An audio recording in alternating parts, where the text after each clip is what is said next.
Evening.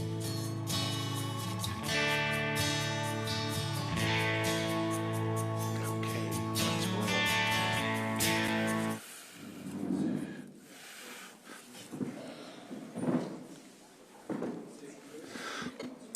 Good evening. My name's Chuck Iova, and I'll be presiding over this evening's meeting of the Planning Board, December 11th, 2019.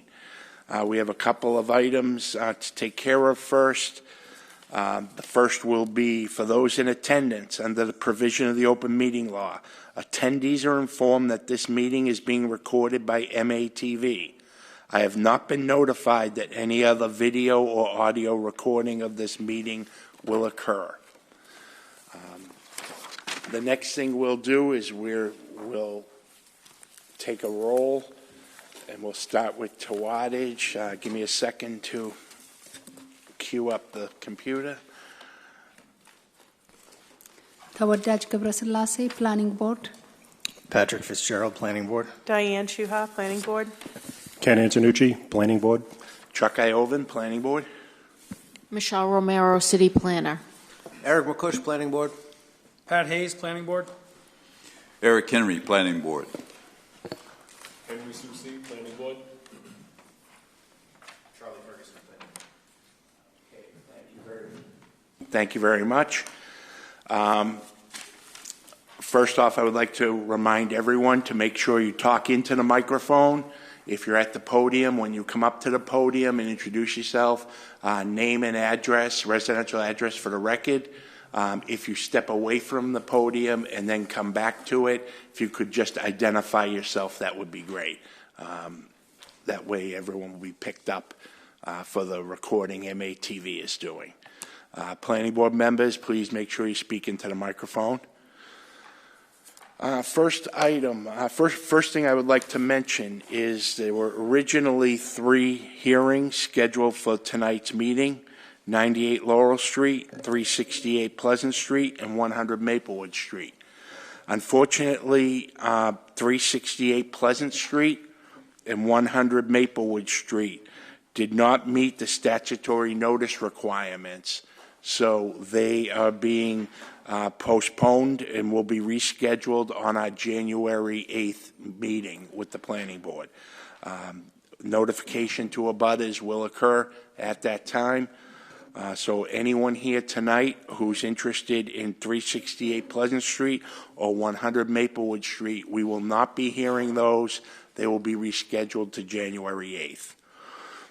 That leaves 98 Laurel Street. And what I'd like to ask Ken Antonucci, if you would read the notice for us, please, that would be great. The Malden Planning Board will hold a public hearing in the auditorium on the first floor of the John and Christina Markey Malden Senior Community Center, 7 Washington Street, Malden, Mass. At 7 p.m. on Wednesday, December 11th, 2019, on the petition of Lawrence French on behalf of property owner L. French Realty Trust for a special permit under Section 700.1.3.1 of Chapter 12, Revised Ordinances of 1991, as amended, of the City of Malden, seeking to structurally change, extend, and change use of a pre-existing non-conforming property in Residence A zoning district, namely to construct 2 dormers on the 3rd floor of the existing building and to change use from a single-family dwelling and rooming house to a 3-family dwelling at the property known as and numbered 98 Laurel Street, Malden, Mass., and also known by City Assessors Parcel ID number 133-684-406. Very good. Thank you, Ken. I'd like to make an announcement at the moment that Ken Antonucci, though he did read the notice, will not be participating in this hearing due to conflicts with the subject property. So Ken Antonucci will not be sitting on this hearing. Charlie Ferguson will be in his place. With that, is the petitioner present? If you could come up to the microphone and introduce yourself and then describe what it is that you're trying to do. Yes, my name is Chris Larson, and I'm just looking to convert what is the rooming house that's already got a first floor apartment and then the second and third floor, which is the rooming house, into just 3 individual floored units, as opposed to having the rooming house upstairs. And can you give me your name and address for the record? My address, or for the Your residential address? Okay, yep. Chris Larson, it's 86 Derby Road, Melrose, Mass. Thank you. Are you representing the petitioner, or are Yes, you the this is petitioner? Lawrence French sitting right there. Okay, so for Lawrence French. Okay, so can you speak in a little bit more detail about what it is that you would like to do? Any construction, any timelines, any changes that Yeah. you're going to make to the property? You had mentioned that you want to basically convert the rooming house portion of this property to multifamily, but if you go into some more detail and describe for the board, please. Yep, absolutely. So the first floor would stay the same, because that's already a unit in itself. The second floor right now, which consists of 3 bedrooms, a kitchen, and a bathroom, would go to 2 bedrooms, a kitchen, and a bathroom. Then on the third floor, it's got a very outdated bathroom, so we'd want to put a dormer up just to bring it up to current code. And then up on the third floor, right now it has 3 bedrooms and a bathroom. We'd want to make it just 2 bedrooms, a bathroom, and a kitchen. And that's pretty much just the dormer in the back, and a little bit of adjustments inside is the only real structural changes to the building. So you'll be adding dormers to the third floor. On the rear, yeah, you can, if you look in the drawings, you'll see the rear of the house only comes up 2 levels, and then the third floor, we just want to bring it up to height of what's already there. And how extensive will be the renovations inside the 2 units? Or the Well, we proposed 2 units? take it down to the studs and rework it, because just to move the staircases around and make sure we have the proper exits and entrances and exits for both floors. So the exterior would, minus the dormer, would stay the same. The inside would get fully renovated. And you won't be doing anything to the exterior other than the dormers? You won't be, is there any roofing that you're going to replace, or any siding, or anything to the outside structure, windows changing, anything like that? Hi, my name is Phil Brienzi. My address is 45 Pine Grove Ave, Lynn, Mass. I'm a licensed contractor. No, the outside will basically stay except for the dormer areas. The roof is in pretty good shape except where it's needed to add the dormers. So the outside integrity will stay. It's just the inside that we're going to be doing over. Okay, thank you.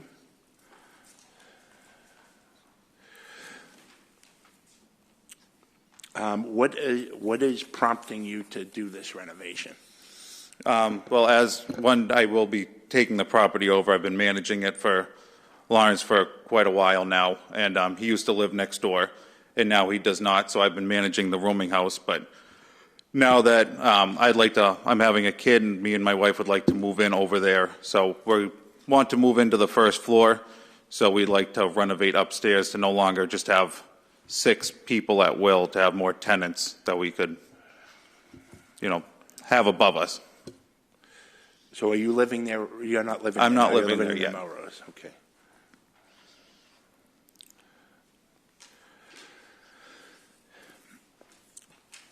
Okay, let me ask you a question. How do you stand on the parking? Well, to hit the 6 spaces, I think there was a note in here, that to hit the exact guidelines of the spots, we do have some work with, I know we've got the garage, which could hold 2, and then 2 spots behind that, and then it would just be a matter of having the other 2 cars on the left-hand side. On the property? So we have the two spots in the garage with 2 spots behind that, and then if you put the cars horizontally on the left side, you could fit 2 more to hit the guideline. Will that impede any of the open area on the lot? No, there's a relatively large driveway on the left side of the house, So wouldn't really need any reconstructing. Okay.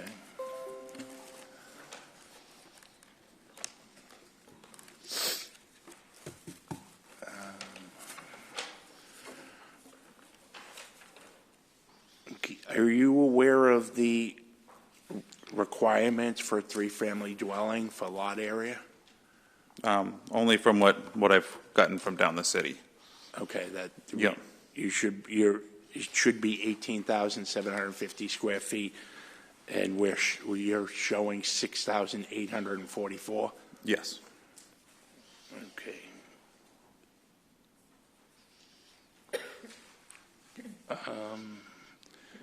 And with regard to the density, doing this is going to create a almost 2,200 square foot density violation.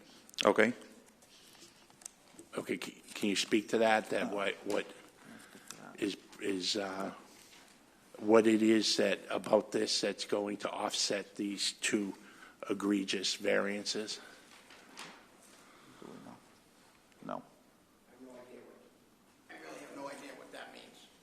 Okay, to build a three-family, you need 18,750. Yes, I understand that. And you're proposing 6,844, or a 63% deficiency. Okay. And then for density,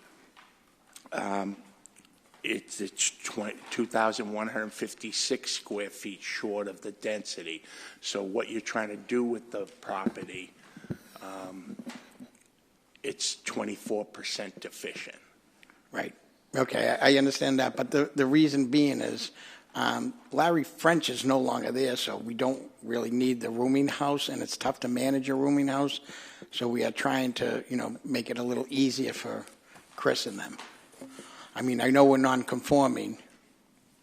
Right, did you entertain making this a two-family instead of a three-family to help relieve those deficiencies? Well, I think we wanted to try a three-family at the beginning. We didn't even think about a two-family because it was 3 floors already, so that's what we were going for. Okay.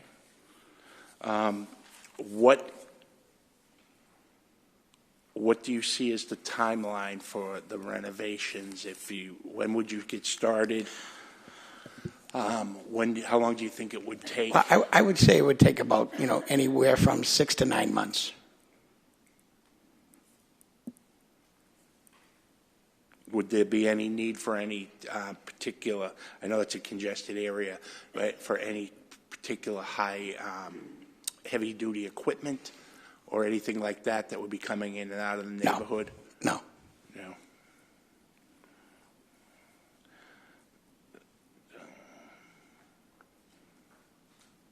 Okay. I mean, it's mostly just, it's a demo with some couple small dormers. And of course, we'll have dumpsters and all that in there, but there's really not much heavy equipment. There's not really big stuff going on in there. Okay, and I'm assuming since there's not a lot being done to the building itself, the footprint of the building. The that footprint stays exactly the same. The landscaping will stay the same? Say that again? The landscaping will stay the same? Yes. That's why we're trying to keep the parking to where it is, so we can just keep the integrity of the house, keep the landscape, and, basically, Larry can't manage it anymore, so we're trying to do something with the house different than the rooming house. Okay. Does anyone else have any other questions for the petitioner? Eric McCush. Thank you, Mr. Chairman. So essentially, you're going from 8 bedrooms to 6 bedrooms. Yes, we're reducing the size of bedrooms. Okay. But I think we're going to add a bathroom and another kitchen. Okay. And where's the rooming house? Was it a halfway house? Was there any I'm not too sure about PTA? that. Larry's owned it for a long time, and Larry's no longer there. He's in an assisted living house, so Okay. Larry used to manage it very well. Okay. So, and it's not easy managing a rooming house.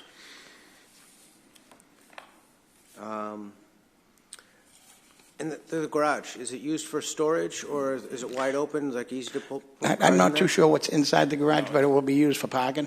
Yeah, it's pretty wide open. There's not much in there. Is there a potential for widening the driveway so if you have like everyone parked in a line so people can pull in and park on one side and pull on the other? Yes, there's some shrubs that we could take off on the side of the left, and that could widen it and give it a little more, but we really wouldn't want to do it unless it was okay with everybody, because we wanted to keep the integrity of the house. We didn't want to change the landscape, but if needed, we would have no problem doing it. Okay, thank you.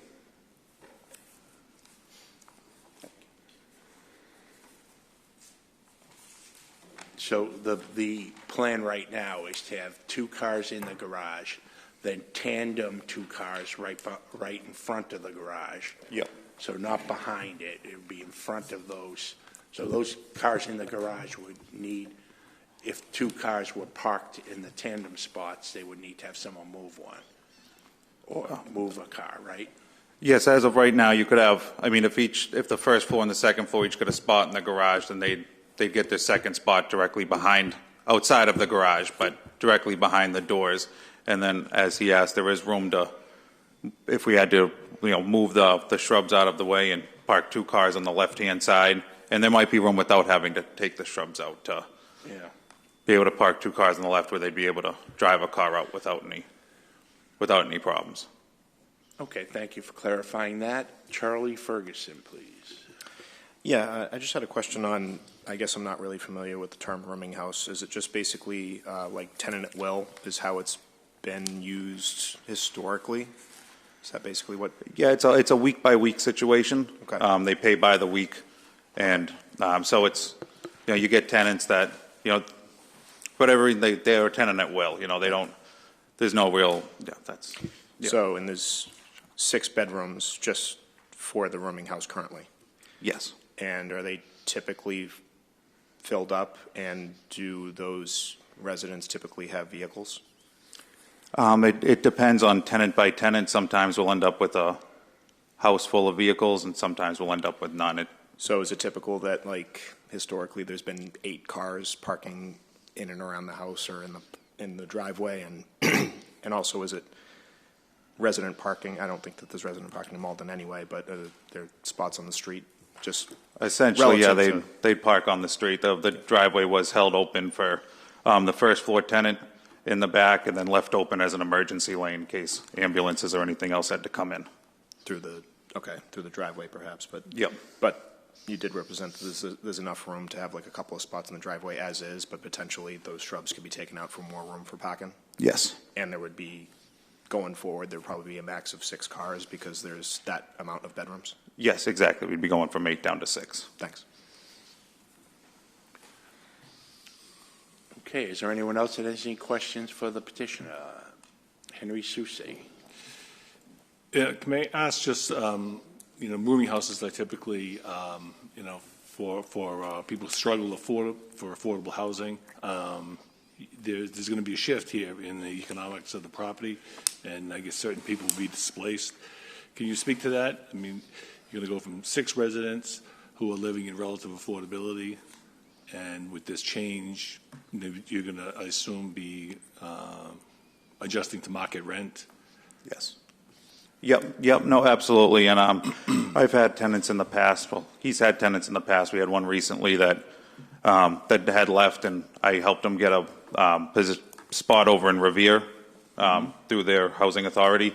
So, I mean, anybody, we'd help go where else, but no, it wouldn't be those.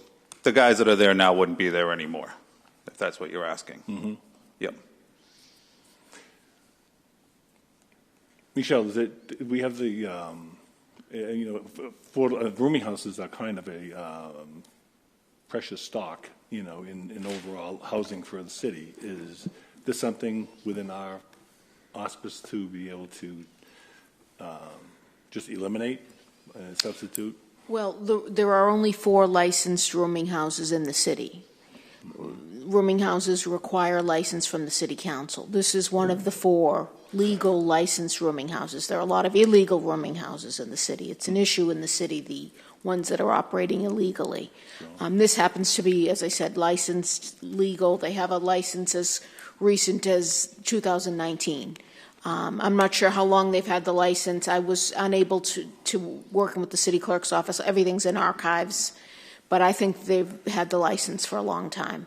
It is, I think, what you said, I think does serve as a type of affordable housing, even though it's not, designated affordable housing, or it's not counted in our subsidized housing inventory, but I do believe that's how it, that's based on the rents and whatnot. A rooming house is its own use category. I think Charlie had asked, so it's individual rooms, and it can include with or without meals. So it's lodging houses, boarding houses, tourist houses. So the idea is that they share a kitchen, they're only renting the room.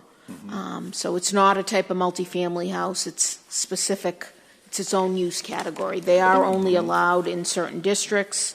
And if you just hold on one second, I will let you know.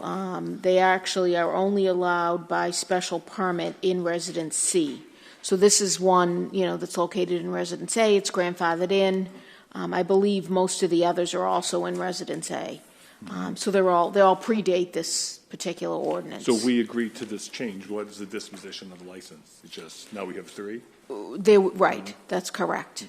If somebody wanted to open a rooming house, they would need to petition for a license from the council. They would also need to, apply under the zoning, if it were allowed. So I think there was another, I think the last time this board heard there were rooming house units, I believe, in an apartment building over on Summer Street. A few years back, this board allowed the conversion to studio units. Those were, legally licensed as well. Although it wasn't a licensed rooming house, they were rooming house units. So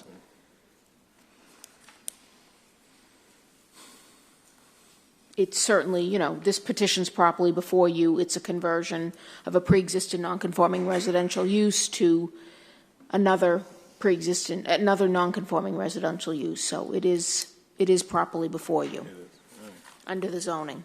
Thank you. Okay, Eric McCush. Thank you again.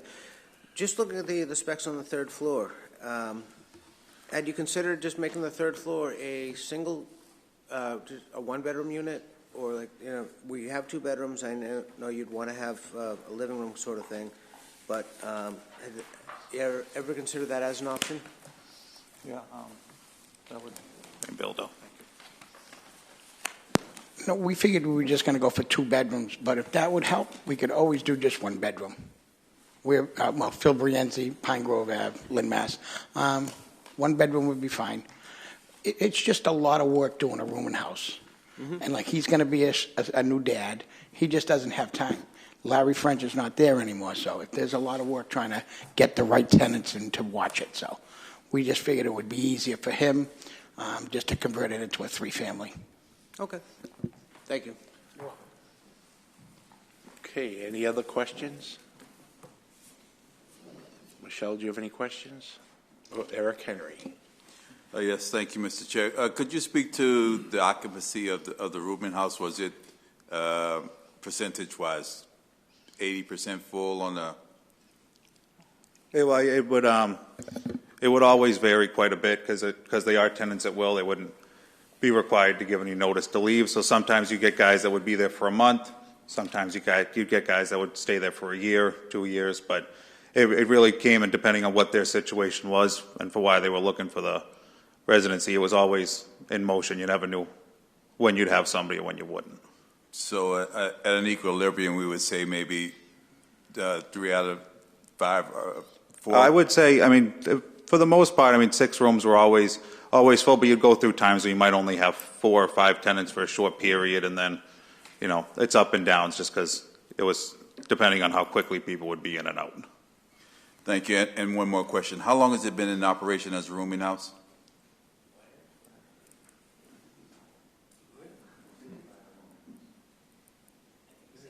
I asked the right question.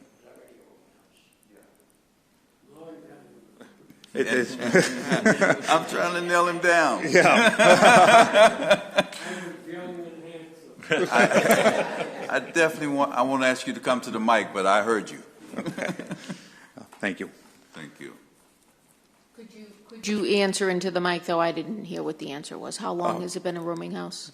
As long as he's owned it, which he does, he can't remember exactly when he bought it, but it's been a very long time. Okay.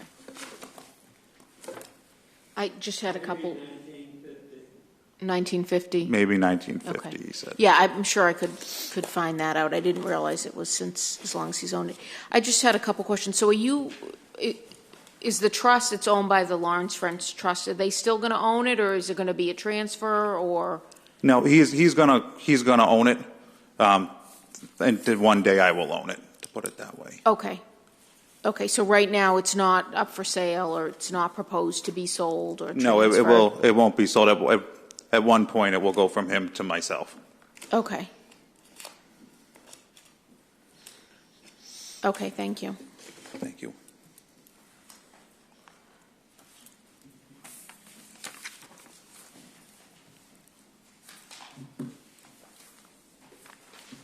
Okay, is there anyone else that would like to ask a question of the petitioner?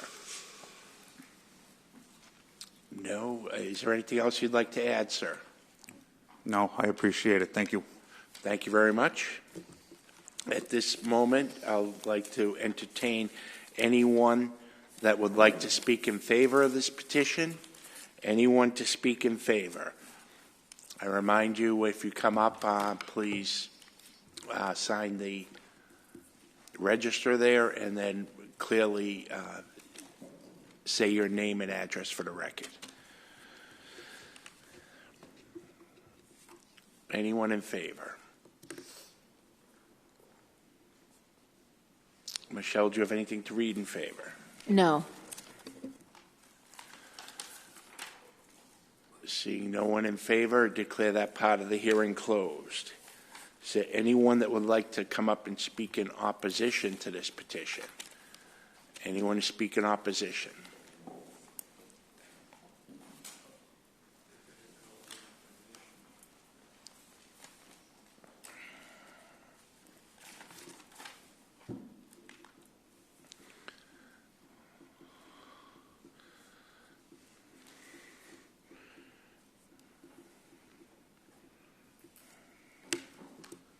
Good evening, Mr. Chairman and fellow members of the Planning Board. My name is Neil Kinnan, 11 Spruce Street, Malden, Mass. I am a abutter of the abutter. Right, so I'm 11 Spruce Street is behind this house. I have lived at 11 Spruce Street since 1991.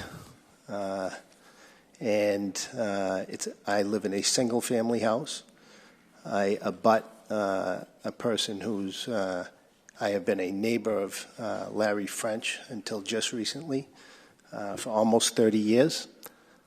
I respect and really like the guy tremendously. Tonight I'm here to oppose this turning into a three-family based upon the things that, Mr. Chair, you asked already. And that was that it's a 6,800 square foot lot looking to go to 18, where a three-family would take 18,750 square feet today. Even in 2005, and there have been a couple revisions, but I went back to the oldest book I could find in my house. In 2005, you would have needed 12,000 square feet to go to a three-family. So that is very concerning. It is more detrimental, and I represented the neighborhood for 10 years until 2017. I came in here numerous times to oppose changes on zoning and whatnot. We changed the zoning after 2005 once, and then the second time because during the vision plan of 2008, one of the major complaints was the neighborhoods were getting more congested. Now, again, I have lived there. We have never had a problem with the rooming house. But this idea that you would have parking now, and there's very rarely cars. most of the people who are coming in the rooming houses, and I think two of the others of the rooming houses in Malden are on Maplewood Street, so I'm pretty familiar with the few rooming houses that remain. And most of those gentlemen, and it is gentlemen that come, don't have cars. You will, in my 30 years in the neighborhood, I can't remember once seeing the cars lined up in the driveway there. This idea that you could put 6 cars and that there'd be, because the house comes out and fit 2 cars by, I don't think that you certainly could have the measurements, but I did look at it. I don't think you could fit 2 cars by. I think people would have to come out of the house and move their cars for other people to get out. That would create a very difficult situation. I know there's 3 families in the neighborhood down the street. Those 3 families would not be allowed to be built. People say, well, they're not on that many square feet. But they were built in the 1890s. There were no cars. And zoning didn't come around till later. But when the zoning came in, to my knowledge, in the last 50 years, you couldn't have put a 3-family up in anywhere near this type of lot size. So that is a big problem. The other big problem is parking is at a premium in the neighborhood. We have all kinds of parking issues because of many multi-families. People didn't have as many single families.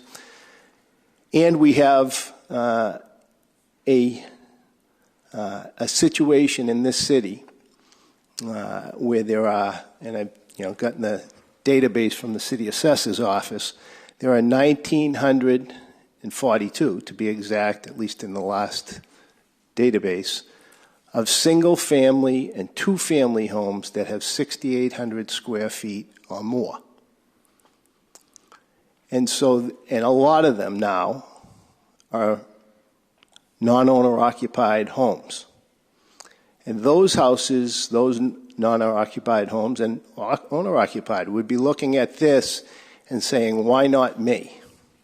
Why not me? I'm pre-existing, non-conforming, and I have, in many of those cases, better square footage to put in a driveway where it's not backed up like this. In fact, the house right behind this house is a 2-family, 8,000 some odd square feet, and not owner-occupied. So they'd be stepping up, I'm sure. And so I think there becomes a potential domino effect. It has not been detrimental to the neighborhood because, as somebody also asked, it's often not filled. But we have never, if you went to the police, we never had a problem when we relicensed this house. And it has been in operation, and it does serve a need. And I don't think you've ever heard me come up here at any time saying to get rid of the rooming houses in Maplewood, and I do believe that we probably have the most. But I have had good relationships, as I have with Mr. French, over the years, over this. The other thing that's in the neighborhood, there are in Ward 6, Precinct 2, in Ward 6 alone, there are 400 houses that are 6,800 square feet, single and 2-family homes today that would also be looking at this. And there are almost 200 in Precinct 2, which this is in. So that is my opposition.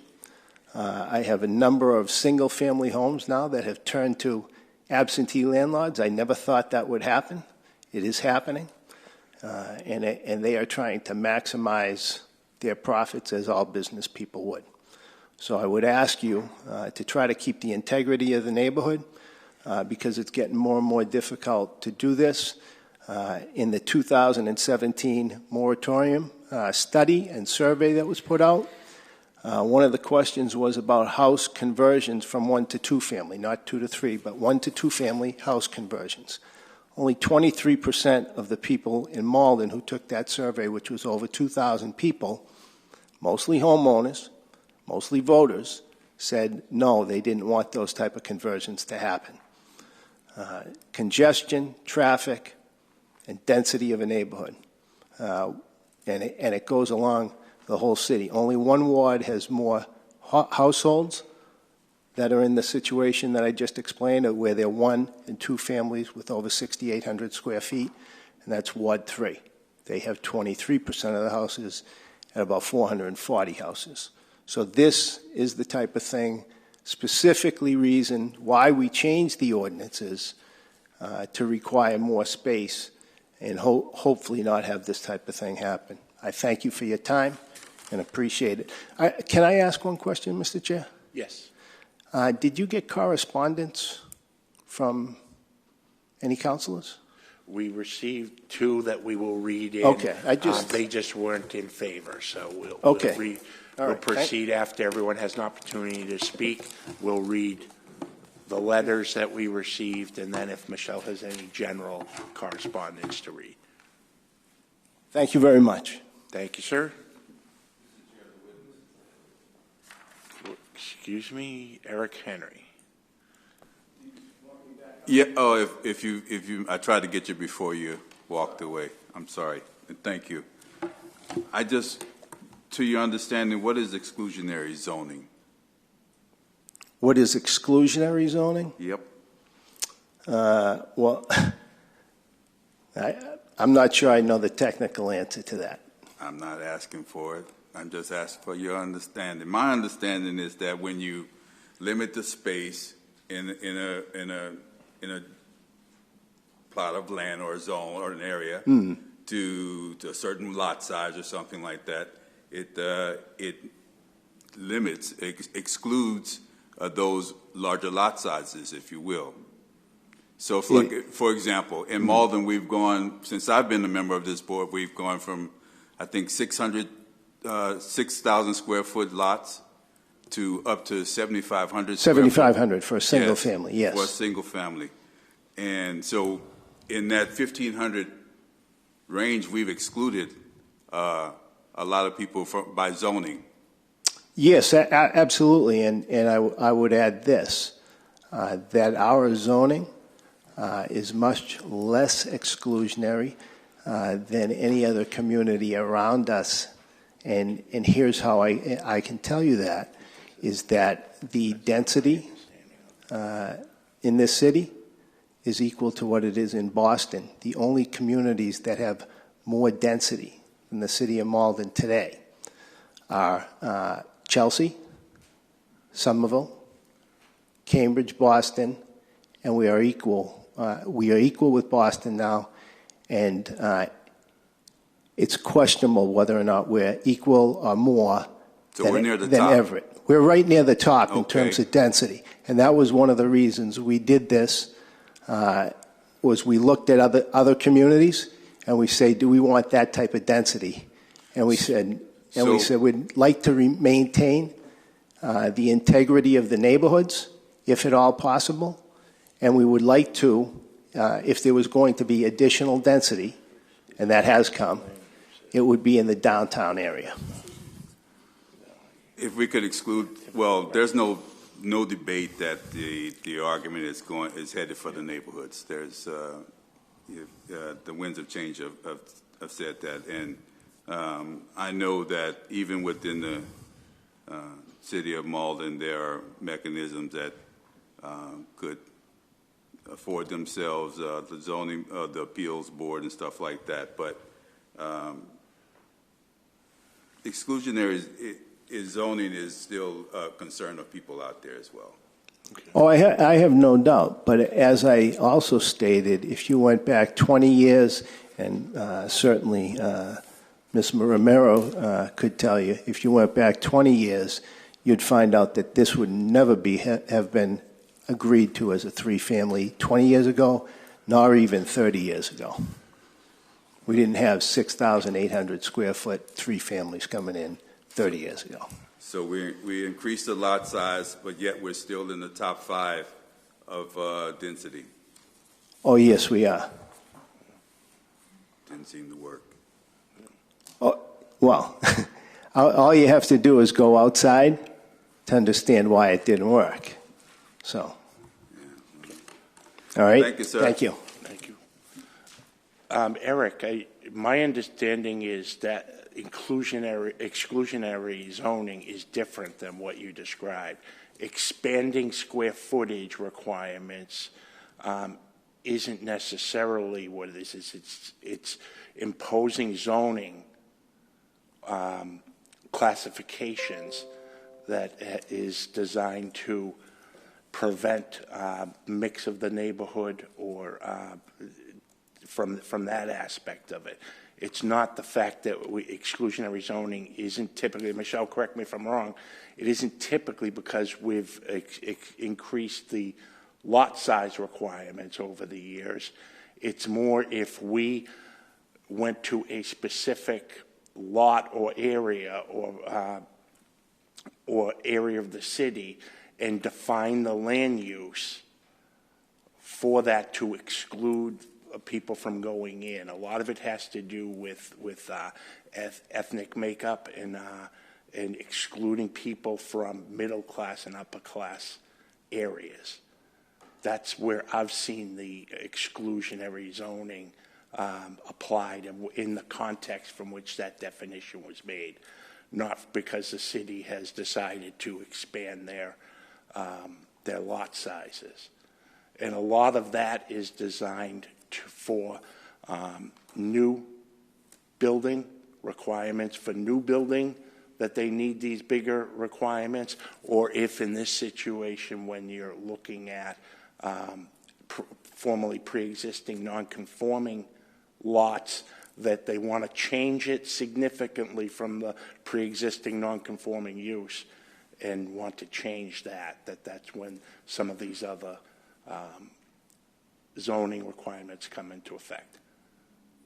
I don't know if that helps explain it a little bit, but It all helps. It all helps. And I guess another one of the lessons of being a member of this body is that there are people who are wiser than I. So it's an open question. I don't really understand what it. I've read different things, but it seems that what you're saying is that if we do it on as a broad stroke, if we go into an area. Yep. Right, and we ran into problems when we were trying to control where we allowed tattoo parlors and piercing establishments to open up. And we imposed zoning requirements that prevented them from moving in to a certain area. That is an example of where we could run afoul of the exclusionary zoning. Couldn't we say the same thing, going from 6,000 square foot to 7,500 square foot for citywide, that we've excluded a block of people to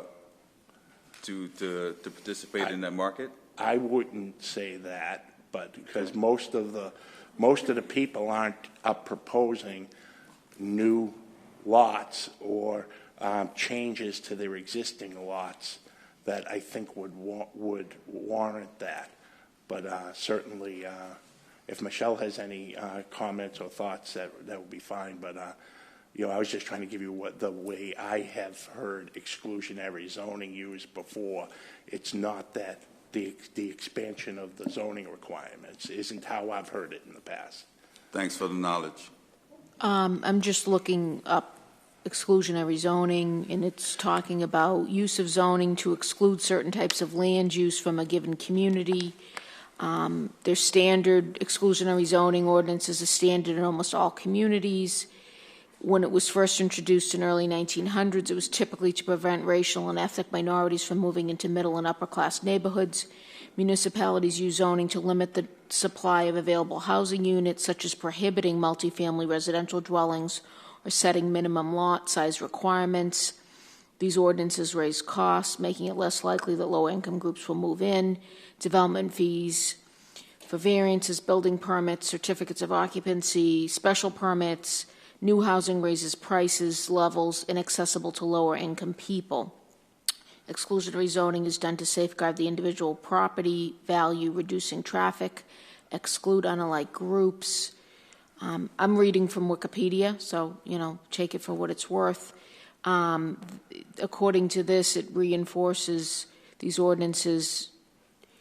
It does talk about minimum lot size requirements. Ordinances reinforce discriminatory housing practices. I've seen it, I think Eric is talking about housing, specific exclusionary housing, and Chuck, I think, is also talking, what this refers to as certain land uses. So we've seen it, as he said, with some of the body art stuff. I would say, I'm not an expert on this, but in this particular case, this is a little, at least in my mind, it's a little different, because if we've basically just all heard the testimony that the rooming house is actually affordable housing or can serve as affordable housing, the proposal to convert it to three-family would actually arguably be eliminating that. So the conversion would be, you could consider possibly the conversion eliminating that. So that would be changing the housing makeup, is what I'm hearing. So the fact that they're allowed to bring this petition, I don't think is exclusionary housing. Is it exclusionary zoning provision? What you heard the testimony about lot sizes, 3 families have required 12,000 square feet since 1977, when we first adopted the zoning. So that's, they're all grandfathered in, and the majority of 3 families in the city predate this. So I don't know if that gives you some more information about it. But I will, if I could, just quickly also just comment, single and 2 families are not eligible to convert. State law and our zoning ordinance makes an exception. So it exempts out single and 2 families. So single and 2 families are not allowed to come in and petition under 700.1.3 to convert. Those are expressly exempted out from conversion. Otherwise, you would see what, Councillor Kinnan just brought up, widespread conversion. So that's not an option. At least in Residence A, it's not an option. If a 3-family is allowed in the district, you could propose the conversion. But so that's that. And that's been a provision on the books, again, since 77.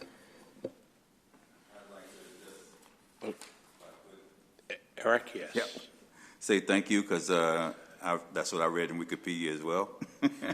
And I think it is a question of land use, even irrespective of at the end of the day, it's a land use question. Thank you. Okay, Eric McCush. Thank you, Mr. Chairman. Michelle, just to clarify, so this has a rooming house. It doesn't fit in with all the low-income housing. That's registered with the city when we say right. The subsidized. I don't believe it does. Or 24%, whatever it is. Unless there are restrictions, deed restrictions on the property, which I don't believe there are. Okay. So they can regulate the market. However, they can rent the rooms for however much they want to rent them. I don't believe there are affordable, capital A affordable housing restrictions on. Okay. Any of the rooming houses. Thank you. I shouldn't say that. I believe there are on the one that's on Cedar Street, that this board had reviewed in years past, that was taken over by a program that was specific for affordable housing. That was done by the group with Mark Slotnick, and it's for people, I think, with developmental delays and things like that. I think that one is on our affordable housing subsidy. Okay. Thank you very much. Thank you, Subsidized inventory, excuse me. Is this Eric or Pat? Who's looking to speak? I'm sorry. I just can't. Never mind. Thank you. If there's no more, we'll continue with those that want to speak in opposition. Anyone who wants to speak in opposition?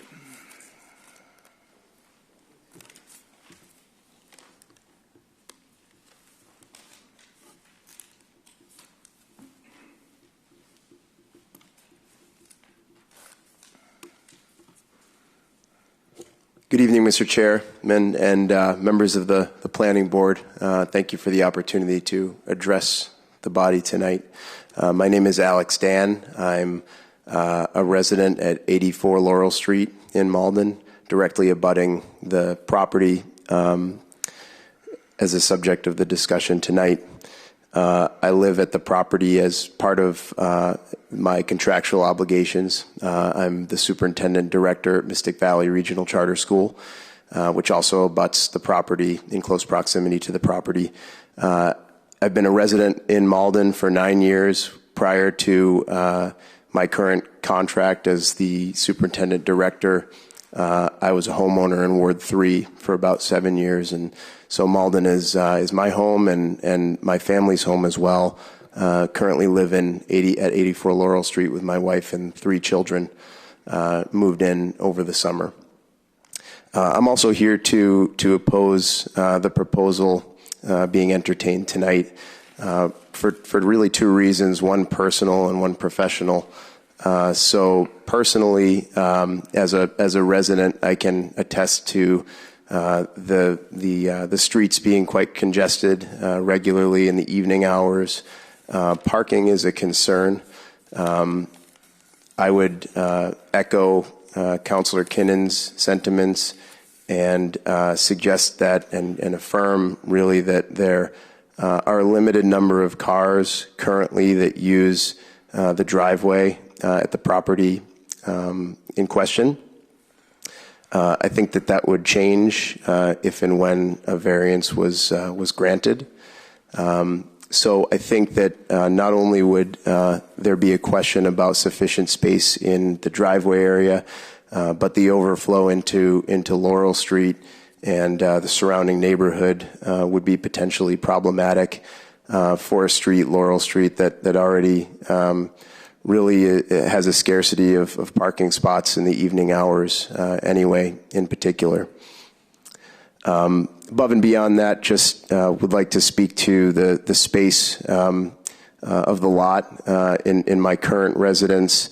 There's quite a bit of open space. There's a large yard area, and we really don't see that in the adjacent property.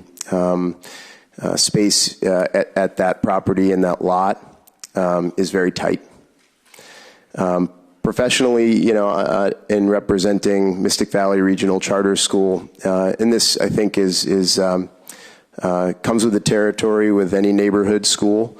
But what we see frequently in the hours of arrival time and dismissal time for our school is that the neighborhood streets really fill up quite dramatically and are very difficult to traverse.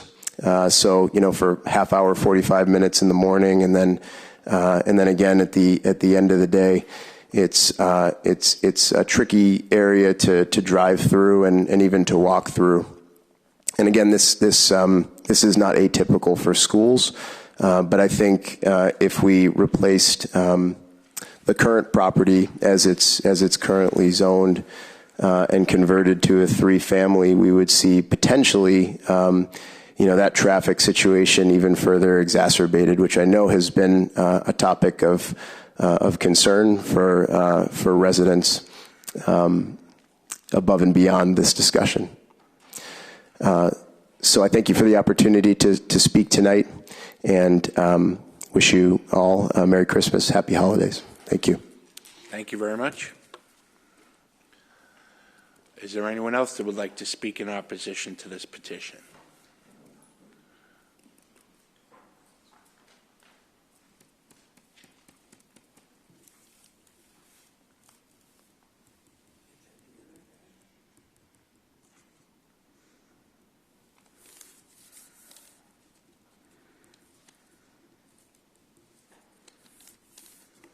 Hi, my name is Keith Austin. I live at 72 Bowman Street. I'm a Ward 6 resident, and I just don't think that this is good for the neighborhood. I won't go into everything because pretty much everything has been covered.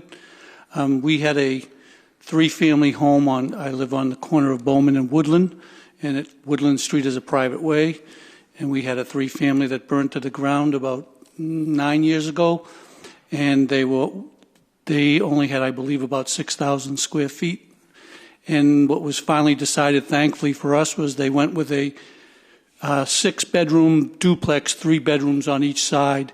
At the time, the bedroom parking thing was not had not been enacted up to that point. So basically, they have 2 spots per unit off-street parking, and presently there's 5 automobiles involved with the duplex, and there's possibly 3 more in the pipeline because some of the younger residents are going to driving school. So I don't think anybody can come before any board and say, well, there's going to be 3 bedrooms, so there'll only be 3 cars, because the way things are nowadays, 3 bedrooms can mean 6 cars, whatever, so to speak. So I'm just here to voice my opposition. I don't think it's good for the neighborhood, and I think it could set some kind of precedent. Thank you. Thank you very much.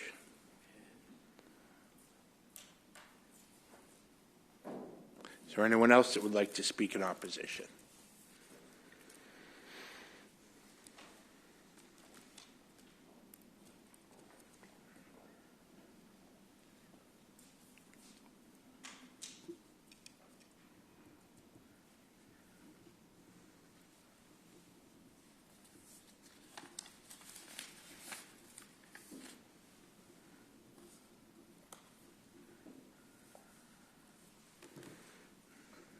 Hi, my name is Kim Sterrett, and I live at 73 Bowman Street, so I'm also a Ward 6 resident. I'm a 4th-generation Malden resident homeowner, and I know the city pretty well. I also worked in the school system for 5 years, from 2009 to 2014 as a school nurse. I love Malden. I'm very invested in it, and while I really like the idea that this project would eventually be owner-occupied, I think that's wonderful.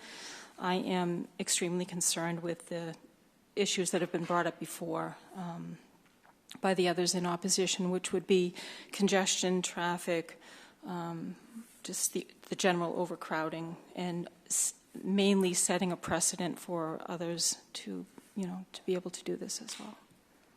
Thank you. Thank you very much.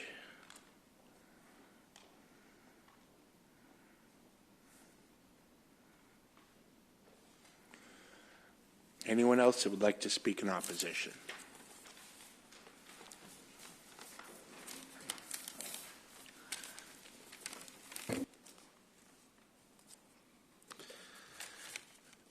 Good evening, Mr. Chair and the members of the Planning Board. My name's Rick Vayu. I'm the Director of Finance and Operations for Mystic Valley Charter School. I've been with the school for 15 years, so I guess I consider myself a daytime resident of Malden. As a school, we own multiple buildings in that neighborhood. So we own 5 residential properties. One of them, as Mr. Dan said, is 84 Laurel Street. We own a multi-unit building, 722, 724 Salem Street. We own 3 properties on Jacob Street. 2 are 12 Jacob and 16 Jacob Street. Those are single-family units. We recently purchased a 18 and 20 Jacob Street, which is a 2-family unit. From the school buildings, we own 729 Salem Street, the former Maplewood Baptist Church, diagonally across from the petitioner's location. We own 4 Laurel Street, which was the former firehouse. We own 30 Laurel Street, which is not too far from the property. And we rent from St. Joseph's for that school.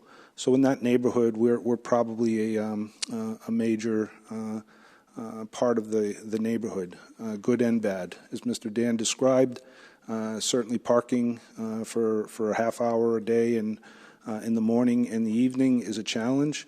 But in those properties, they're filled with our teachers who rent space from us, and most of them don't have a car, and they are able to walk to school, and walk to work. So that's a pretty negative impact in regards to parking. To date, those properties, the residential ones, we've never come to your board asking for any variance to address some of the things we might use.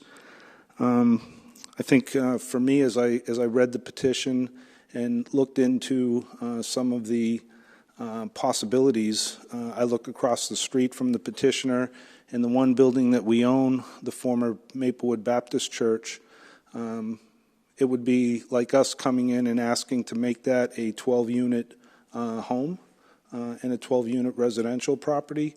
With our 16,000 square feet of land on that parcel, if you were to entertain, the kind of and approve the proposal before you, I'd be sitting there saying, geez, there's a potential different use for, that space as well. So I think it has a ripple effect if you were to approve it in the neighborhood.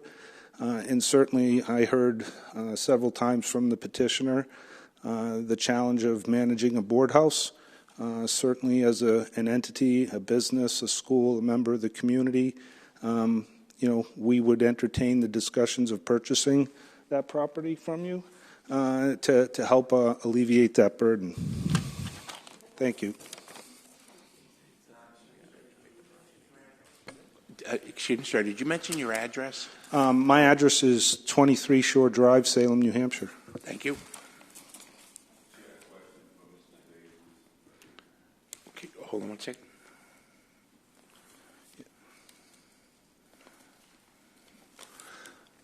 Okay, Eric Henry.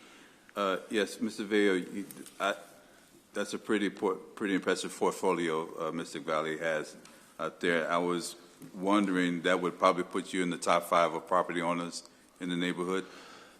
I would think so. And then across, I didn't mention several other properties in Malden, but we have additional properties we own outside of Maplewood Square area.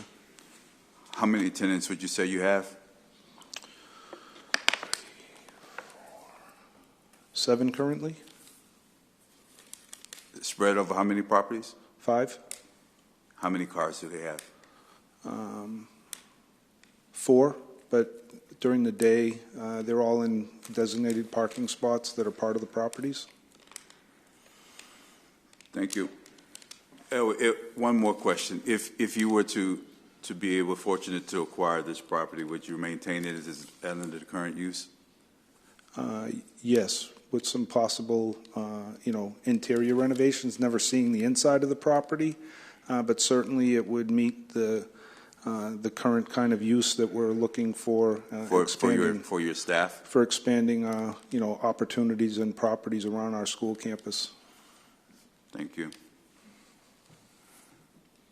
Okay, Eric McCush. You got a question for Mr. Veo? I do, yes. You'd mentioned converting the Baptist Church to housing. The Baptist Church doesn't have any off-street parking, does it? It currently has a spot where similar to three units, but it's not to say in that the reconfiguration of the building or property that we could get more parking.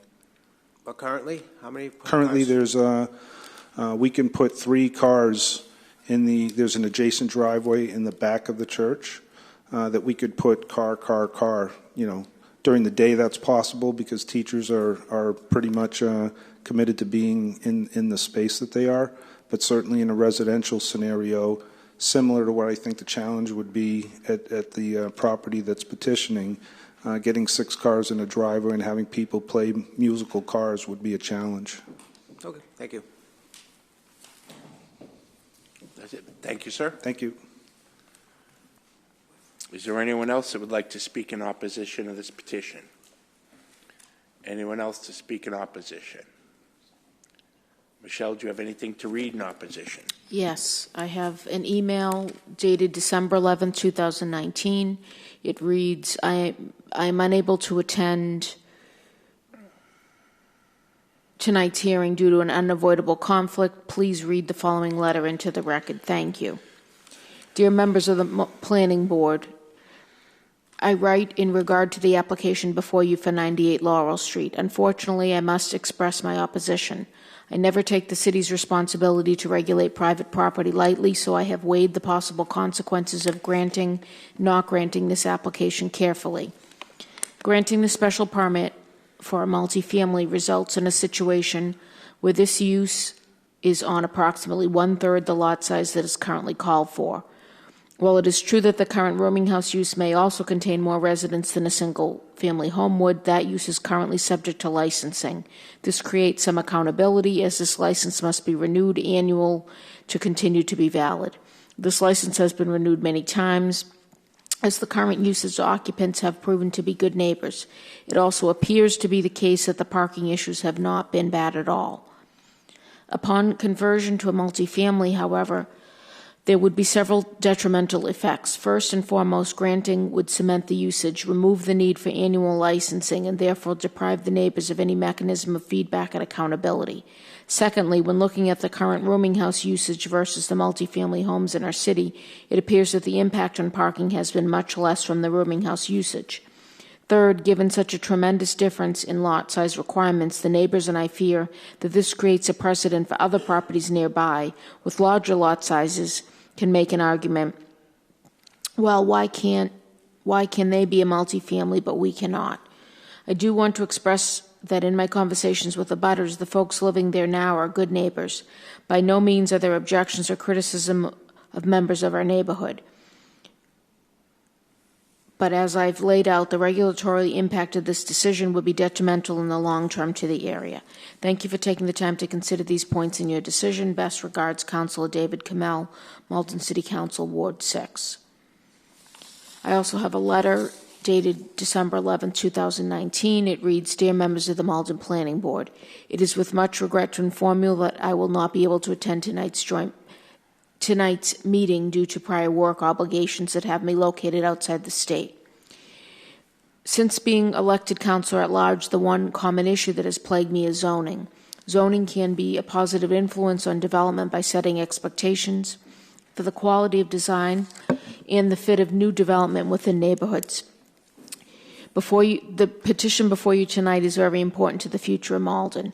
We are facing many community development challenges and opportunities while supporting and maintaining viable and healthy neighborhoods and commercial growth that varies considerably from neighborhood to neighborhood. Before you tonight is a tremendous opportunity to send a message not only to maintain and preserve our neighborhood conditions, but to define a path towards a better city. As a councilor, I have committed to protecting our beautiful and vibrant neighborhoods in the city and some of the most congested roads. The 98 Laurel Street proposal is one of the more controversial developments I have dealt with since taking office. 98 Laurel Street seems to be another example of too much and too little of a space and in a terribly complex location. This controversial change to a three-family is sitting on just 6,600 square feet. We would not allow a single on this space today. 98 Laurel is also surrounded by a residential neighborhood and one of the worst traffic choke points in the city. In considering support for this project, I need to weigh three major concerns: the regional impact on traffic, the quality of life impacts on neighbors, and the overall impact on the city of Malden. It fails on all three. Like you, I can't drive across the city in the afternoon without planning for maddening traffic delays. That's why traffic is my first and top concern with any development proposal. Looking at potential traffic impacts is the lens through which I have approached the proposed application to expand and legalize this overdeveloped property. 98 Laurel Street expansion plan laid out this evening is ambitious and too little too late, and it is immediately obvious that the plan would cause more traffic and congestion and detrimental impacts to neighbors, making it a bad fit for Malden and the surrounding neighborhoods. The plan is clearly not right for our neighborhood. It's all about lining the pockets of real estate developers and letting Malden and its residents sort through the debris. The addition of any more units is patently unfair to the neighbors. This property has been a good neighbor, and I certainly see that changing now. Any additional units in this neighborhood increase in traffic and noise, the accumulation of garbage, the impact on neighborhood safety, and environmental damage that this proposal could cause. Maplewood is a heavily traveled road connecting to the Salem Street and Broadway. Coupled with the lack of parking spaces and green space, it will only tax the neighborhood. The increased density will create ongoing difficulty with the enforcement of traffic, trash, and parking. The only winner in this scenario is the owner of 98 Laurel Street. I am not against development. Being a Maldonian, I am accustomed to change. This development, as proposed, will be a painful addition to the neighborhood and the city of Malden. It will take away the neighborhood feel of that community. Part of being a good neighbor is being considerate of the surrounding neighborhood as well as the impact on real estate values. This request for additional units is just the wrong place for so many reasons. I am strongly opposed to this proposal. In summary, I respectfully urge you to recommend against approval of this application for conditional use for all of the reasons stated herein. Allowing the applicant to build the proposal on this site would ruin the character of the neighborhood, threaten the peace and tranquility, and economically damage the neighborhood. Respectfully, Craig Spadafora, Councilor at Large.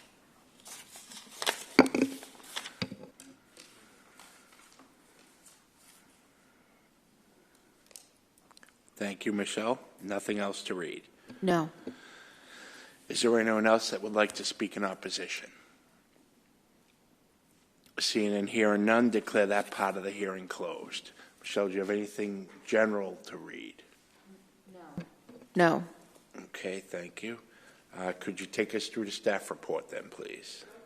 Can I ask some questions, please? Yes. Michelle, to clarify, nobody can come before us, then we're not setting up precedent if we agree to this. No one can say, well, they did it, so I can do it. Everything comes before us. We listen to the petition, we weigh the options, we deny, we grant. Just because we deny one doesn't mean we're not going to grant the other one. That's what's bothering me with we're setting a precedent. And the other thing that bothers me is when they say they can convert a single and a two-family. Now they're going to want to convert. Well, you just said you can't. So I think there were some mixed things coming on here. Things were said that weren't true. They might have been, but they're not now. I don't think converting a rooming house, again, I've been on the board for quite a while too, and I know rooming houses were always an issue, and I know the city wanted to get rid of them. We have a chance to get rid of one, and they're only going to make the property better. I just want to make sure that everyone is clear that we are not setting a precedent if we agree to this. And 23% of the population is not going to come running to us because there's 600 houses in Maplewood Square that are singles and two families that have the same lot size. Every single one of us, when we built our homes at one point or another, they were conforming lot sizes. We have changed the zoning over so many years that now everything is non-conforming. When you're looking at this, and we're basing this on a single family that is supposed to be 7,500 square feet, and it says a rooming house is supposed to be 15,000. Well, the existing is 6,000. Okay, we have to deal with that. That's something that's been around for 100 years. That house was probably built in the early 1900s. So I just want people to know that we're not setting precedents. The 6,844 square feet of land is not tiny. It's still a good-sized piece of land.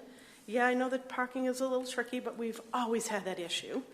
They're willing to maybe expand it by taking down some bushes, which I don't think are going to be, that catastrophic. Bad weather can take down a bush.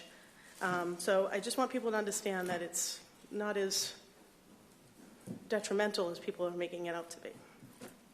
Thanks. Okay, is that it, Diane? I'm done, yeah. Yeah, I mean, I'll agree. The single, you cannot convert single and two families to three families or anything else. The state law and our local zoning exempt out single and two families from all these special pre-existing non-conforming provisions that you see most of the petitions come forward on. So single and two families are a separate category, and they're regulated differently. Again, that's state law, and our zoning mirrors the state law. So that's true, and in terms of the precedent, I agree with what you're saying in the sense that you do hear every case by case on a case-by-case basis. I think the sense of the idea behind a precedent is if you're, granting a particular case, another case comes forward, would use that. I interpret that use of precedent as an example to say, you used it as an example. And then, of course, there's legal precedent if we were ever sued, or litigation was brought against the board, somebody might look at other cases and say, what standards do you apply? What were the criteria? What were the dimensional controls? I 100% agree. You do everything on a case-by-case basis. So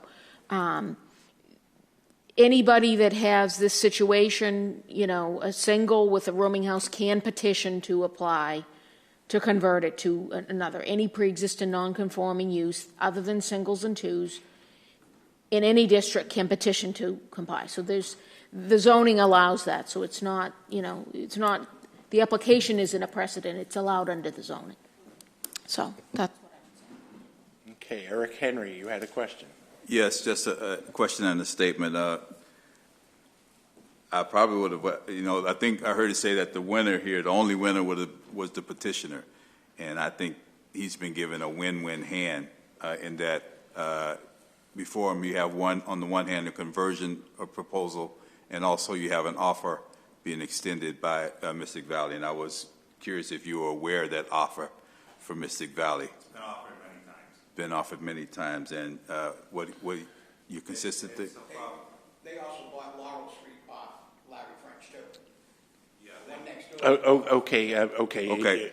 Eric, can you contain your questions to Michelle, please? No, actually, as a statement to Michelle, I think it probably. I appreciate the dialogue tonight. It's probably been one of the best I've been up here since I've been on the planning board.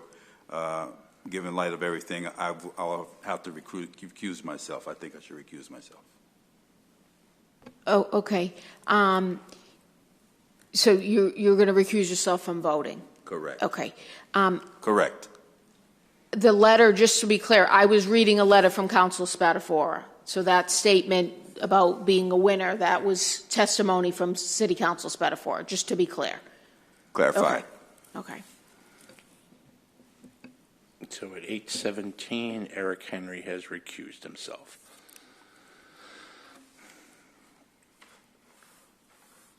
Okay. Are there any other questions for Michelle? Michelle, can you take us through the staff report, please? Yes. We've heard about the property. It's the site of a 2.5-story dwelling with a footprint of 1,716 square feet. There's a 2-bay, 2-story garage with a footprint of 407 square feet. It's currently used as a single-family dwelling in a rooming house. You heard what the proposal was. I've given you the breakdown here. This is all in the planning report and recommendation. Existing use of first, second, and third floor, number of bedrooms, square footage, and then the proposed use. So all this is incorporated by reference. I won't read it all out loud. Total number of bedrooms under the proposal would be 6. I've described here the plans that you're reviewing. These are also incorporated by reference into the petition and into any decision you make. You have copies of these plans, the plans that show the floor plans, elevations. You also have the site plan. The property is located in the Residence A zoning district. The rooming house use is pre-existing non-conforming use that predates the current zoning. It's prohibited in this district. The proposed 3-family residential use is prohibited in this district. It may be allowed by special permit as a conversion of a pre-existing non-conforming use. As I mentioned before, this is one of 4 licensed lodging houses or rooming houses in the city. The direct abutter to the north is a single-family dwelling, to the south a 2-family dwelling, to the east a single-family dwelling and a 2-family dwelling, to the west on the other side of Laurel Street are a 2-family dwelling and a 3-family dwelling, and the Residence B zoning district. Surrounding land uses are residential dwellings, business and institutional uses on Salem Street, and a neighborhood business zoning district in Maplewood Square. In terms of dimensional controls, the property predates the current zoning ordinance. It grossly violates most dimensional controls and is considered pre-existing non-conforming. I've given you the breakdown, all the different requirements: lot area, frontage, front yard, side yard setbacks, rear yard open space, principal building coverage, accessory building coverage, density, and height. This property is considered to have multiple principal uses. Currently, it's a single-family dwelling and a rooming house. Those are 2 principal uses at the property. So the ordinance requires that the most stringent controls would prevail, except for building coverage and maximum height, where the maximum control applies. So I've given you the breakdown of existing deficiencies. Also, the requirements for single-family and rooming house, requirements for 3-family dwelling. The column that says existing is what the existing lot is, lot size, frontage, setbacks, etc. I've given you the existing deficiencies and the proposed new deficiencies. So as it's currently used for single family and rooming house, you have a lot area deficiency of 54%, frontage deficiency of 7%, and then one side yard setback of 50%. Then I've given you the breakdown, new deficiencies. So if the property were to be used as a three-family as proposed, the new lot area deficiency would be 63%, maintains the same frontage deficiency, side yard setback deficiencies increased to 67%, and you would have a new density deficiency created of 24%.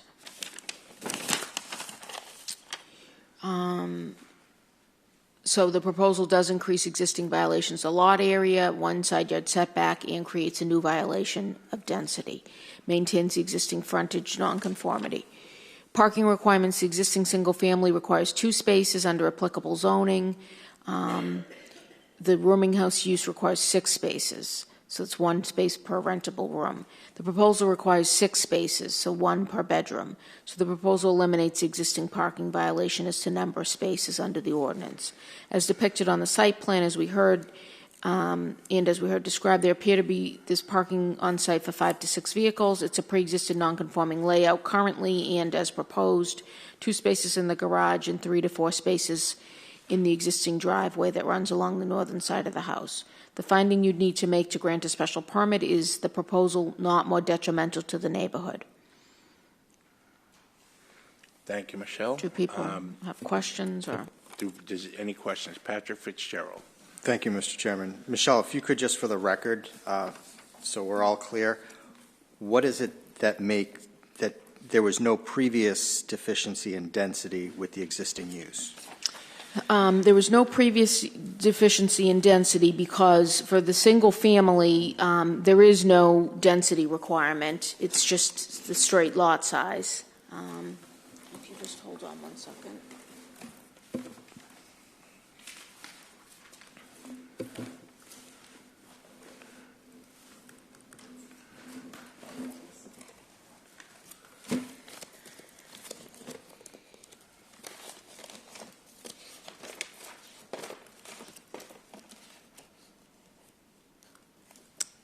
So for single family, there is no separate, as I said, no density requirement. For the rooming house use, the density is 1,000, the requirement is 1,000 square foot of lot area per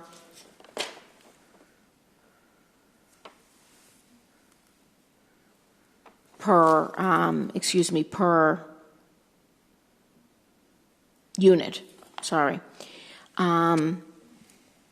So currently what's required, it has the required density. So total required is 6,000.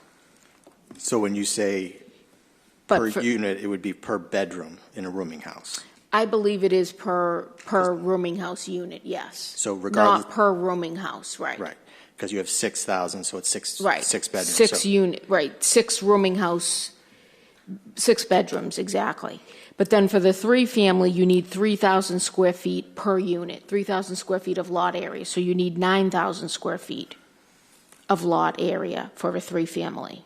And that's irrespective of the size of the actual units? That's correct. That's the density requirement, right. So that's why it's creating a new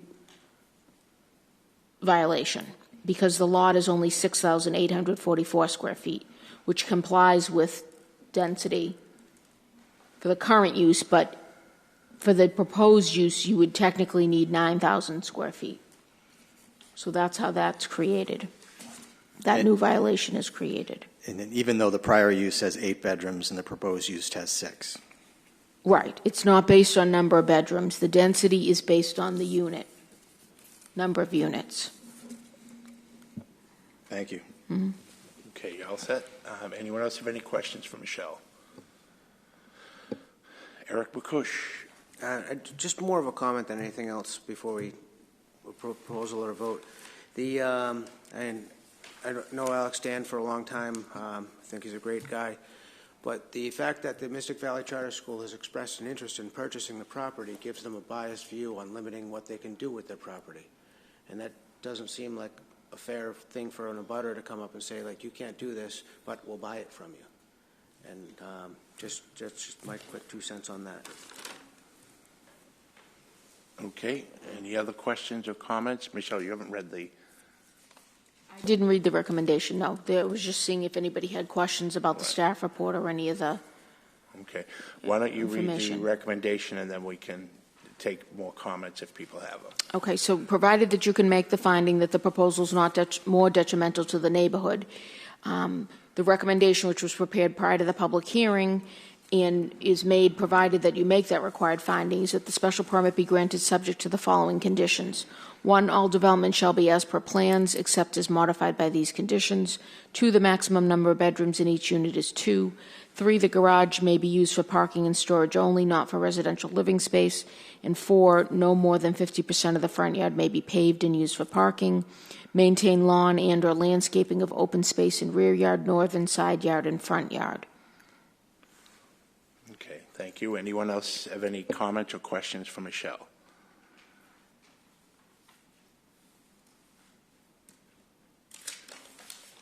No? Okay, I will share my comments then. I believe this proposal is more detrimental to the neighborhood than the existing use of the property right now. The new lot area deficiencies, 63%, I think that's egregious. I also think the new density deficiencies contribute to it being more detrimental to the neighborhood.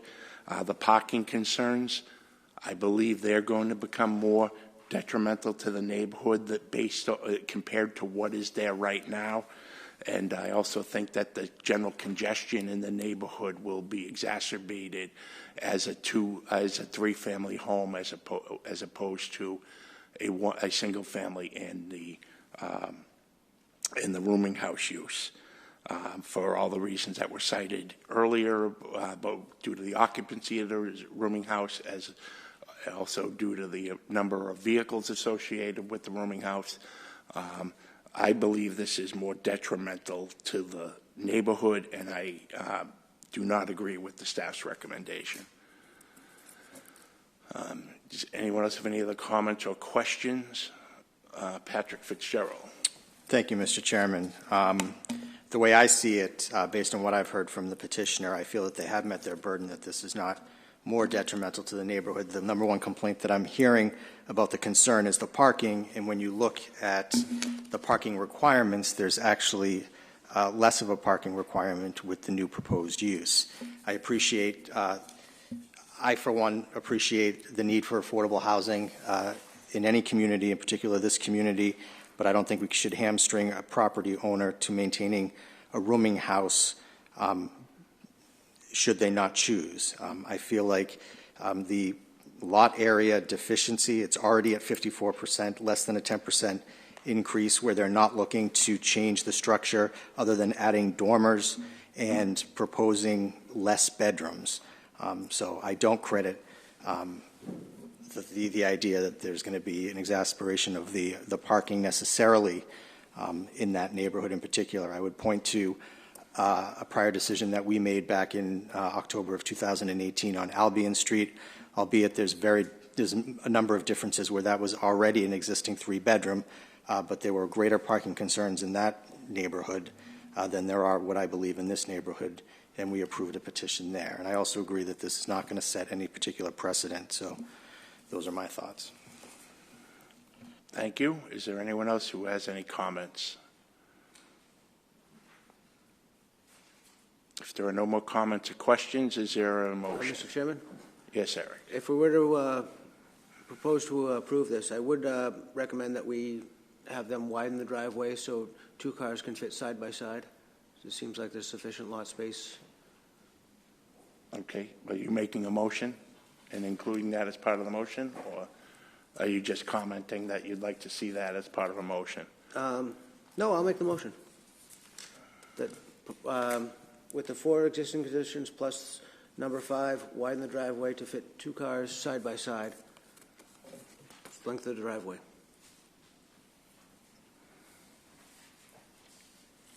You said length of driveway? So I had condition 5, widen driveway to fit 2 cars side by side, length of driveway. Correct. Okay. Okay, Eric's made a motion, recommendation of staff with an added condition. Is there a second for his motion? Diane Chuha. I second. Diane seconds Eric's motion. So this is to grant the special permit with 5 conditions.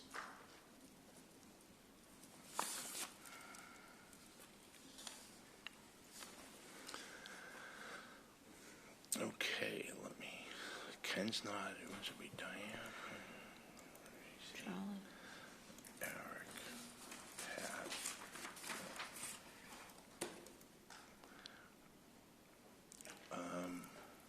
Diane. Okay, He's going to vote second. yes, Charlie Ferguson's Yes, going yes. to So- be voting on it, and Okay. Kenny Antonucci and Eric Eric Henry Henry. have recused themselves. Diane Chuha, Yes. Charles Ferguson, No.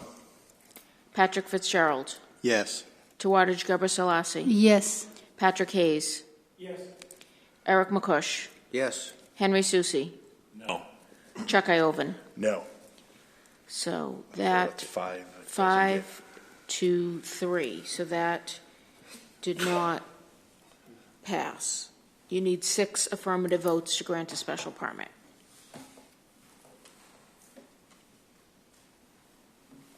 So So, that it didn't doesn't pass. get Right, approved, it right. did not get approved.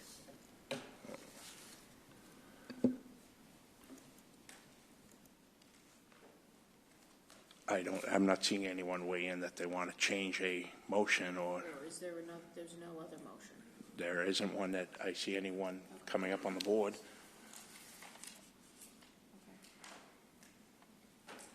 Any reconsideration would have to be tonight before this meeting closes, and it would need to be made by somebody on the prevailing side, which in this case is the no side.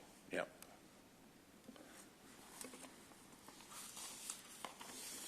Okay. Okay, so, Eric, And they mentioned willingness to do so if they scaled back the third floor bedroom to, third floor unit to 2 bedrooms to 1 bedroom. Would that be a significant change where they'd have to re-present to the board? So you're talking about the 2-year prohibition of repetitive petitions. Correct. On its face, a proposal to convert to 3-family would be the same petition. So they would need to come back in to establish first that it was not a repetitive petition, that they had made changes that addressed the reasons for denial. Then if 8 of the 9 members agreed with that, then they could come back and represent the petition. If they come in for any other use that's not a 3-family, on its face, it's a different use. So if it's a 2-family or a 4-family or something else, Changing 1 bedroom isn't a significant change. it could be a significant change, but you would have to determine that it was a specific and material change. Okay. The 3-family would be considered a repetitive petition on its face, so they'd have to come in to you first before they could refile. Okay. Thank you. you all set, Eric? I am. Okay, that has, that failed due to lack of positive votes. Speaking with You can come up to the microphone, Mr. Larson. Chris Larson, just speaking with some of the residents of the neighborhood, if it was re-proposed as a 2-family as opposed to the 3-family, that might hit some of their concerns about changing to a 3-family. Was that be something I'd have to wait to reapply for? No. I could come back at That's any a different at any petition. time. That's correct. Okay, so that On would I its wouldn't be face, held it's a up by the different rules. The 3-family's done, but if I wanted to come back as the 2-family, then Yes. I'd be able to do that as early as next month. I mean, it's not going to happen next month, but Right. it's not something I'd have to wait for. Right, you wouldn't have to wait the 2 years. And the 3-family is probably done, but you could file again, you could make changes, but then you're going to have to go through 2 different levels of review to file for another, if you want to file for 3-family. And if you're not successful at the first level, you won't get to file it. So Yep. you certainly could propose that, but, there's no, you have a right to apply, but there's no guarantee. Thank you very much. Thank you. Okay, so next order of business. In case anyone, I don't think I see anyone has come in, but in case anyone's come in, 368 Pleasant Street and 100 Maplewood Street will not be heard this evening due to hold on a second, sir. Due to insufficient statutory notice not met. So anyone who came in, those two items will be heard this evening. They'll be heard at our January meeting. Mr. French, did you have? No, he just said Merry Christmas. Okay, Merry Christmas. Though I question the. Okay, so the next item we have is status update. No status for the Master Plan Steering Committee. Community Preservation, Ken Antonucci. We just continue to review the applications. Thank you. Michelle, Housing Production Plan. No updates. The committee Broadway Corridor. Yeah, the Housing Committee has not reconvened recently. Broadway Corridor study is ongoing. You all were asked to take the survey. I think a lot of you did. That was great. I will keep you up to date. I believe next year we will be having another type of community forum or soliciting more involvement from the public. Okay. Anything on Complete Streets Task Force? No, nothing new. And what about the Mayor's Working Group Yes, to review zoning? that is ongoing, so we're still meeting, not as regularly, but we are still meeting. So. Projects. Okay, next two items. Next Tuesday, I will remind everyone we have a joint hearing with the City Council Ordinance Committee on December 17th, Tuesday evening. It's a special meeting. The council has a meeting scheduled at 7, so we're not sure what time will go on after that. It could be 7:15, it could be whenever they're finished. So unfortunately, we should plan to be here about 7 o'clock. And then our next scheduled meeting, which will be a full meeting already, is January 8th, 2020. And that will have 100 Maplewood Street, 368 Pleasant Street, and possibly a third one. There is a third one, 45 Holyoke. 45 Holyoke, which some of you may recall is a synagogue down on Holyoke Street up in Judson Square. And I was told by the city clerk that next week is a committee meeting, so I believe they'll only have the committees before their regular committee of the whole meeting, so it's not a regular docket, I believe. So Okay. it still won't be right at 7, but if you could plan to get here at 7, because we could start, as Chuck said, as early as 7:15. Yes. And I think Patrick's already said he can't make it. Yep. Diane can't make it either.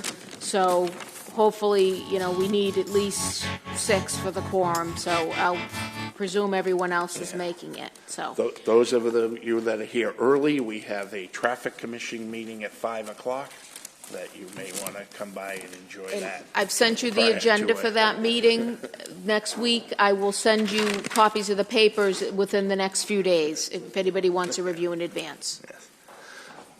Anything else? If nothing else, I hope everyone has a wonderful Merry Christmas or whatever holiday you celebrate. Have a safe New Year. Well, we'll see you next week. Yeah, what am I talking about? Sorry. Well, for you guys who won't be in attendance, Merry Christmas. Motion to adjourn. All in favor? Opposed? Motion carries.